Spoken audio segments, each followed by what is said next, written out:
There was a great revival in the Hebrides in the early 1900s. Began to moved up to the pleading for it into the 40s.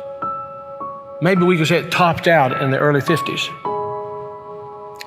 Two old women, one was 84 years old and one was 82 years old. One was blind and one was humped over so badly with spinal stenosis, just arched over. But they had passion for revival. They wanted God to work. This is what happened. They couldn't even get out to the church to pray. They couldn't even get out to the church to worship. Their house became a place to meet. People came in. They got so passionate about revival coming to their isle, the Isle of Lewis. They got so passionate about it. They confronted the preacher and wanted to know if he was thoroughly right with God. And they prayed and prayed and prayed. And they'd seen the Lord, they said, with the church filled up and God blessing, a great overflow. And the fire of God struck that tiny little obscure place off the coast of Scotland. And when it happened, there was a young teenage boy that got saved in it. His name was Donald. And the preacher became so dependent upon Donald and so close to Donald, he would ask him to lead in public prayers and help him with the meetings, and he did. Oh, how God worked.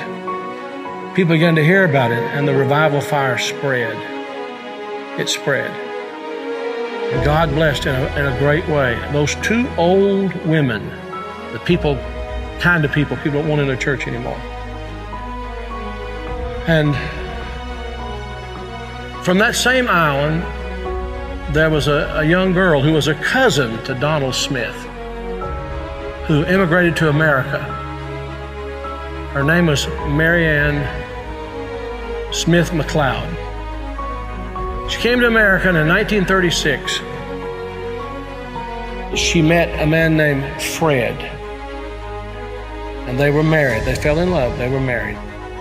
God blessed in a great way. And those old women were her aunts. And they came out of that fiery revival, They really experienced revival. And they sent a Bible, a copy of the Word of God that had been used in a special way in that revival, to Marianne. She started having children. I think it was 1937, she had her first child. They named him after his father, Fred. Then she had her second child, named after herself, Marianne. Then she had her third child, Elizabeth. Then she had her fourth child. And she was so impacted by this teenage boy God had used in that revival of the Hebrides. She named him Donald.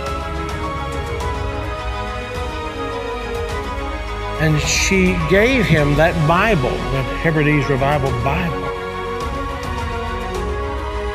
He was born in 1946. He's now the 45th President of the United States.